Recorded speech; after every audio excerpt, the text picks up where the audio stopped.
Venera sayyorasi. Quyosh tizimidagi ikkinchi sayyora va tungi osmonda Oydan keyin eng yorqin obyekt. U Quyoshga eng yaqin bo'lmasa-da, tizimdagi eng issiq sayyora hisoblanadi. Jismoniy xususiyatlari va o'lchamlari. Venerani ko'pincha o'lchamlari o'xshashligi uchun Yerning egizagi deb atashadi, ammo ularning tabiati tubdan farq qiladi.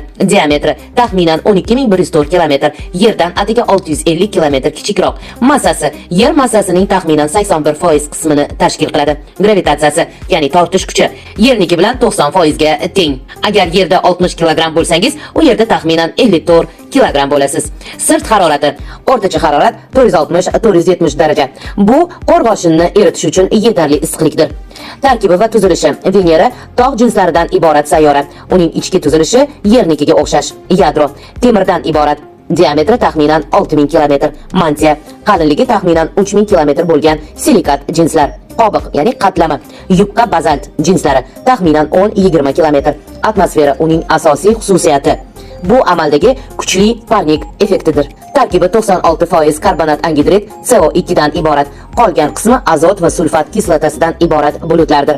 Bosim, sirtdagi bosim Yerdagidan 92 baravar yuqori. Bu okeanning 900 metr chuqurligidagi bosim bilan teng. Masofa va orbita. Venera koinotdagi eng yaqin qo'shnimiz, ammo masofa doimiy ravishda o'zgarib turadi. Yerdan masofasi eng yaqin kelganda 38 million kilometrdan, uzoqlashganda 261 million kilometrgacha o'zgaradi. Quyoshdan masofasi o'rtacha 108 million kilometr.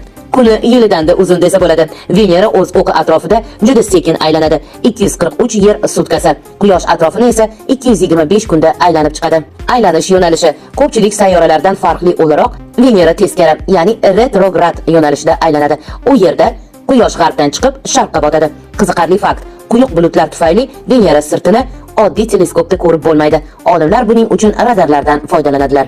Endi ushbu ajoyib hamda go'zal sayyoraning boshqaruvchisi, kuratori kimdir? Go'zallik va hikmat ustozi. Bu kurator Shukracharyadir. Shukracharya u shunchaki sevishganlar sayyorasining boshqaruvchisi emas, u buyuk ustoz va donishmanddir.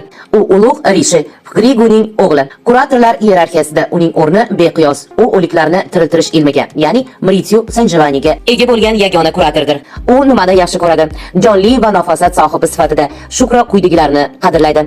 Go'zallik yaratish. Bu xoh rasm bo'lsin, xoh ozoda bog' yoki uydagi shinamlik, poklik. U ifloslikni yomon ko'radi.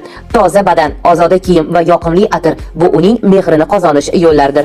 Ayollarga hurmat. Shukra ayollar energiyasining asosiy himoyachisidir. Ayollar e'zozlangan uyga u baraka va boylik olib keladi. U insonlarga nima beradi va nimani olib qo'yishi mumkin? Beradigan narsalari juda ham ko'p. Shulardan moddiy farovonlik, uylar, mashinalar, qimmatbaho jihozlar va hokazo. Jozibadorlik va san'atga bo'lgan iste'dod. Agarda Venera sayyorasi boshqaruvchisi Shukra talablariga ko'ra hayot yo'lida xato burilishlar qilsangiz, undan salom shudir. Buyrak kasalliklari, tashqi ko'rinishning yomonlashishi, sharmandali janjallar. U olib qo'yadigan narsalardan agar inson qo'pollik, xiyonat yoki ifloslikka botsa, Shukracharya hayotdagi nurini o'chirib qo'yadi. Hayot mazmunini yo'qottiradi. Sog'liq va pulda barakasini tortib oladi. Shukracharya asurlarning ustozi hisoblanadi. U eng avvalo qalb go'zalligiga qarashga undaydi. Seving, seviling. Bir-biringizni boringizcha hurmat qiling, qadrlang va seving. Aslo sevgi uchburchaklarini yaratmang. Sevgiga vafodor bo'ling, hamrohingizga vafodor bo'ling. Ishqiy mojarolarni yo'qoting. Haqiqiy sevgi ustida qurilgan poydevorlarni, oilalarni yarating. Aslo xiyonatga qadam qo'ymang, yo'qsa huzur va haqiqiy xursandchiligingizni tortib olaman deydi. Keyingi qismda butun koinotimizning prokurori hisoblanmish Saturn sayyorasining boshqaruvchisi bilan tanishamiz.